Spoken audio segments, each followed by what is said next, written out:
Gadefotografi er fotografering i det offentlige rum, og det kan være fotografering af mennesker eller interaktionen mellem mennesker. Det kan være detaljer eller byskaber. Det er en måde at se og forstå sin omgivelser på. For mig er det fede ved at fotografere på gaden, at det er en helt fantastisk måde at møde mennesker på. Det fordrer en åbenhed, som man ellers ikke ville have haft. Og det er en kæmpe inspirationskilde for mig. Thank you, my friend.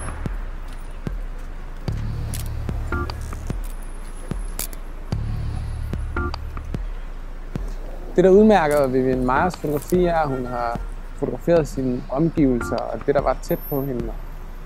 Ved at hun har arbejdet som barnepige, har hun gået de her ture med børnene, og der har hun fotograferet sig selv i butiksvinduer og fotograferet det uspektakulære den hverdagen. Og så på den måde har hun udnyttet sine omgivelser til at skabe de her fantastiske billeder.